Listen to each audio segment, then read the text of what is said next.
Hello everyone. आज से पहले हमने वर्क के बारे में देखा कि वर्क क्या होता है और हम लोग कब वर्क डन को पॉजिटिव नेगेटिव बोल सकते हैं, और हमने बेसिक कवर किए वर्क के और उसके न्यूमेरिकल्स भी देखे। ठीक है, आज हम लोग एनर्जी के बारे में पढ़ने जा रहे हैं और एनर्जी की हम लोग देखेंगे कितने टाइप्स होते हैं और भी बहुत सारे हम लोग उसके एमसीक्यू भी कुछ करेंगे।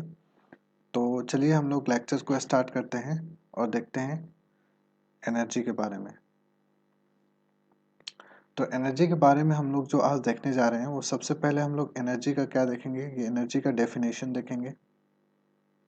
एनर्जी का डेफिनेशन क्या होता है वो हम लोग देखेंगे। उसके बाद हम लोग देखेंगे कि टाइप्स कितने तरह के होते हैं। मतलब अगर हम लोग स्पेसिफिकली देखें तो मैकेनिकल एनर्जी के टाइप्स कितने होते हैं ये हमें जानना है या फिर ये हम लोग को देखना है। ठीक है, फिर हम लोग देखेंगे रिलेशन क्या क्या है आपका मोमेंटम यानी कि लीनियर मोमेंटम और काइनेटिक एनर्जी के बारे में रिलेशनशिप हम लोग को जानना है। ठीक है, उसके बाद हम लोग लास्ट में क्या देखेंगे कि एमसीक्यूज, और एमसीक्यू से आपको काफ़ी क्लैरिफिकेशन मिलेगा। ज़्यादा एमसीक्यू आज नहीं करेंगे, आज हम लोग एक ही एमसीक्यू करेंगे। नेक्स्ट क्लास में हम लोग जब न्यूमेरिकल्स इसके करने लगेंगे उस टाइम हम लोग ज़्यादा न्यूमेरिकल्स देखेंगे। ठीक है, तो चलिए हम लोग आगे बढ़ते हैं। सबसे पहले हम लोग एनर्जी का डेफिनेशन देखते हैं। ठीक है, तो एनर्जी क्या होता है? कैपेसिटी ऑफ डूइंग वर्क जो होता है किसी भी बॉडी का, उसको हम लोग क्या बोलते हैं? एनर्जी।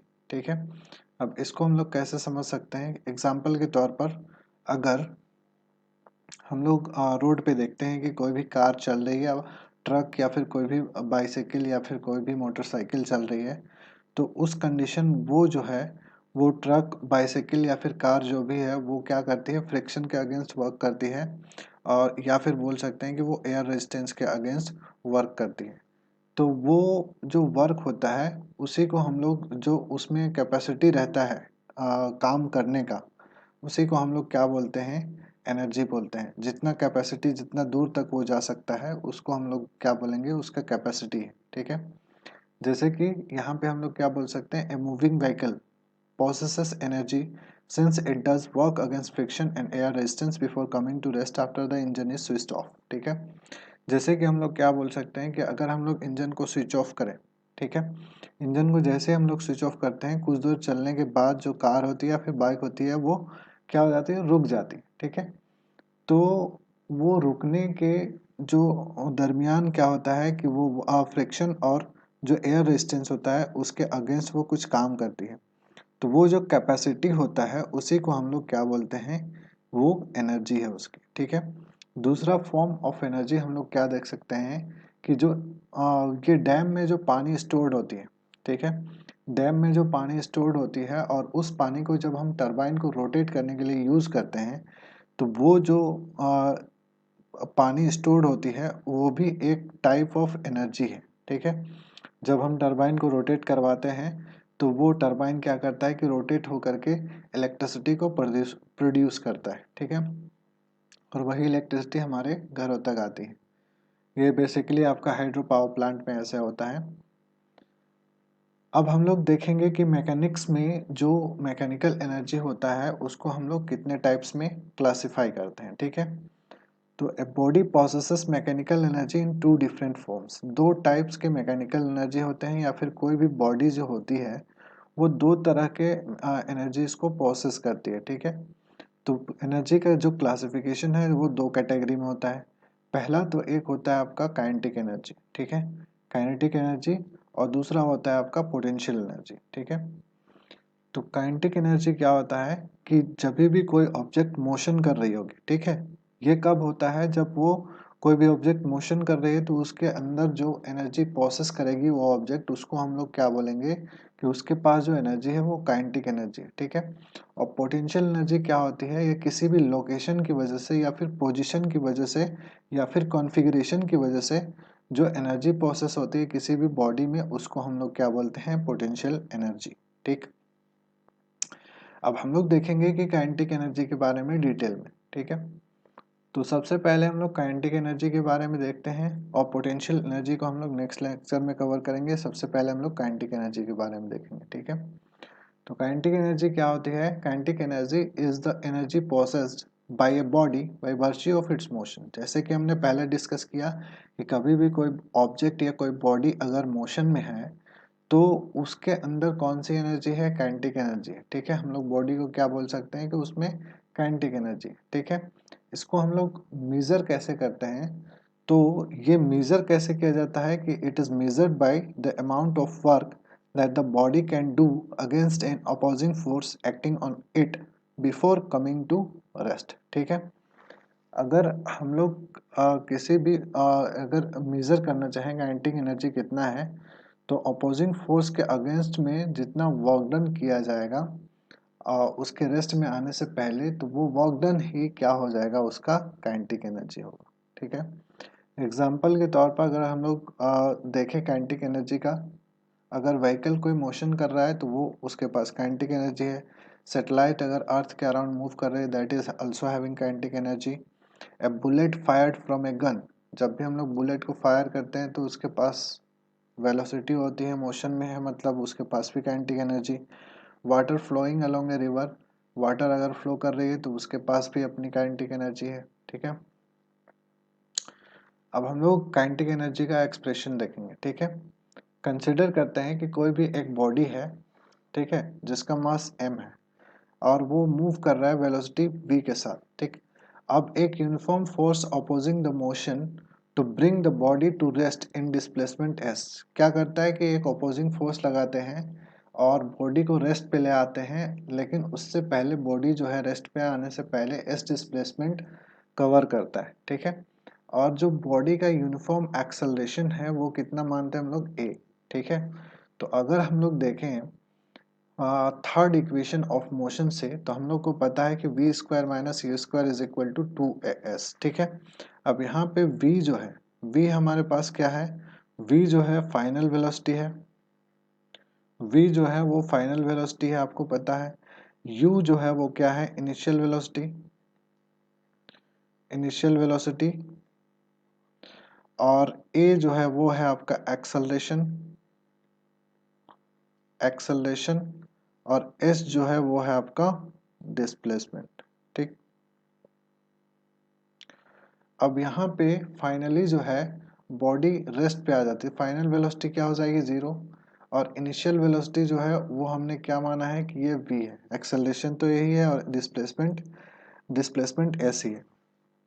अब इन वैल्यूज को अगर हम इस इक्वेशन में पुट करें तो ये क्या हो जाएगा? 0 minus v square is equal to 2s। अब यहाँ से अगर हम एक्सेलरेशन निकालें तो एक्सेलरेशन की वैल्यू क्या आ जाएगी हमारे पास? Minus v square upon 2s, ठीक है। अब the opposing force on the body, क्योंकि अगर मान के चलते हैं बॉडी, हम लोग न्यूटन सेकंड लॉ से जानते हैं कि F is equal to m a, ठीक है। ये हमारे पास फोर्स का इक्वेशन आता है न्यूटन सेकंड लॉ से। तो F is equal to m a हम लोग लग सकते हैं, ये हमारे पास अपोजिंग फोर्स है, ठीक है। अब यहाँ पे हम लोग एक्सेलरेशन का वैल्यू पुट करेंगे तो ये कितना आ जाएगा? Minus m v square upon 2s, ठीक। अब हम लोग Newton third law of motion से जानते हैं कि every action has equal and opposite reaction. अगर ये फोर्स अगर बॉडी पे लगाया जा रहा है तो बॉडी भी जो फोर्स लगाएगा वो कितना लगाएगा? माइनस एफ, यानी ये जो एफ है इसके बराबर ही लगाएगा, यहाँ पे कैपिटल एफ आना चाहिए। तो हम लोग जो फोर्स लिख सकते हैं वो क्या लिखेंगे? F is equal to minus minus m v square by 2s। देखिए ये माइनस कहाँ से आया? क्योंकि ये एफ के इक्वल है, ये माइनस एफ के इक्वल होगा, तो यहाँ पे हम लोग क्या लिख सकते हैं? बॉडी के द्वारा जो काम किया जाएगा, जो वर्क होगा वो क्या हो जाएगा? F, that is equal to minus, और यहाँ पे एफ का वैल्यू ये वाला पुट करेंगे, minus m v square upon 2s, ठीक है। अब ये प्लस में आ जाएगा M v square upon 2s।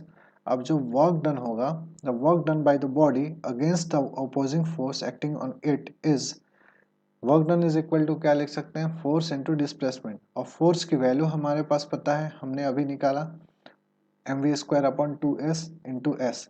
तो s से s कैंसिल हो जाएगा, यहाँ पे अगर हम लोग देखें तो ये s से s कैंसिल हो जाएगा और हमारे पास क्या आ जाएगा? हाफ एम वी स्क्वायर अब ये अपोजिंग फोर्स के अगेंस्ट में जो वर्क डन होता है वही क्या होता है आपका काइनेटिक एनर्जी। तो काइनेटिक एनर्जी आपके पास क्या आ जाएगी, हाफ mv²।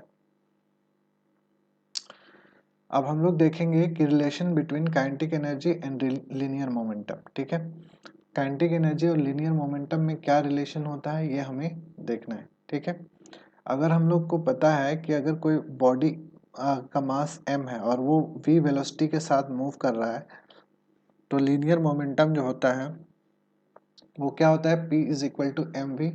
इसको हम लोग इक्वेशन 1 मान रहे हैं। ठीक है, और kinetic energy is equal to हम लोग क्या लिख सकते हैं, हाफ mv²। ये हमने अभी निकाला हाफ mv²। अब इक्वेशन 1 को अगर हम लोग रीअरेंज करें तो v इज इक्वल टू क्या लिख सकते हैं, p बाई एम। अब ये जो इक्वेशन 3 है इसको अगर हम लोग इक्वेशन 2 में पुट करें तो क्या हो जाएगा, ये हाफ m p²m², क्योंकि यहाँ पे v इज इक्वल टू हमारे पास क्या आ गया था, v is equal to p by m, तो v का स्क्वायर क्या हो जाएगा, p² बाई m²। ठीक है, अब यहाँ से हम लोग क्या लिख सकते हैं, k is equal to half p² by m. ठीक, अब यहाँ पे p² बाई 2m, ये हमारे पास रिलेशनशिप आ गया किसका, काइनेटिक एनर्जी का लीनियर मोमेंटम के साथ। ठीक है, अब मोमेंटम यहाँ हम लोग क्या लिख सकते हैं, 2me। यहाँ पे एक्चुअल में आपको e से कंफ्यूज नहीं होना है, e क्या है, ये है आपका काइनेटिक एनर्जी। ठीक है, from our relation it is clear that a body can not have kinetic energy without having momentum and vice versa. यहाँ पे हम लोग क्या देख सकते हैं कि अगर जिसके पास मोमेंटम है उसके पास डेफिनेटली काइनेटिक एनर्जी होगा, अगर किसी के पास अगर काइनेटिक एनर्जी है तो उसके पास मोमेंटम होगा। मतलब एक दूसरे से ये रिलेटेड है, अगर एक चीज नहीं होगी तो दूसरी चीज भी नहीं होगी।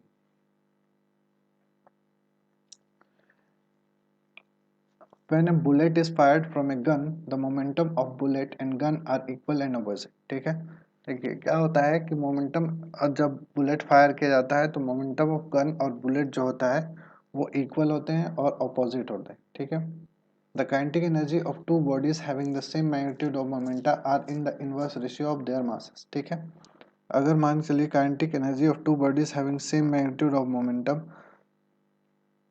Are in the ratio of their masses. ठीक है, अगर सेम मैग्नीट्यूड है काइनेटिक एनर्जी का, सॉरी मोमेंटम का, तो जो काइनेटिक एनर्जी का रेशियो होगा वो इनवर्स रेशियो होगा मासेस की। ठीक है, the kinetic energy of the bullet is greater than that of the gun. ठीक, अब अगर हम लोग देखें तो kinetic energy of the bullet is greater than that of the gun. ऐसा इसलिए हुआ क्योंकि जो मास होता है, इनवर्स रेशियो में कहने का मतलब क्या हुआ कि मास अगर कम हुआ तो क्या हो जाएगा, क्योंकि जो बुलेट का मास होता है वो कम होता है तो काइनेटिक एनर्जी ज़्यादा होगी, और गन का मास ज़्यादा होता है काइनेटिक एनर्जी कम होगी, इसलिए क्योंकि जो काइनेटिक एनर्जी का मास के साथ रिलेशन होता है वो इनवर्स रेशियो में होता है। अब हम लोग एमसीक्यूज देखते हैं। तो फर्स्ट क्या बोलता है, two balls of different masses have the same kinetic energy, then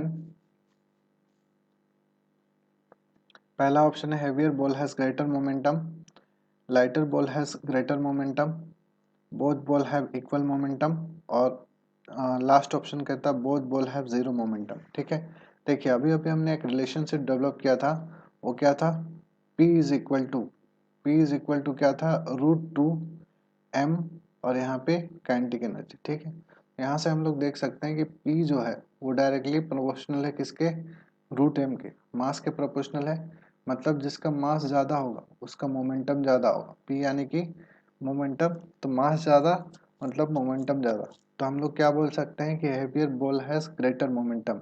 so जो करेक्ट ऑप्शन होगा वो होगा ऑप्शन ए।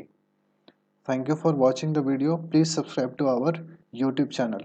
और अगर आपको पीछे के लेक्चर्स देखने हैं तो आप जा करके प्लेलिस्ट में देख सकते हैं। Thank you for watching the video once again.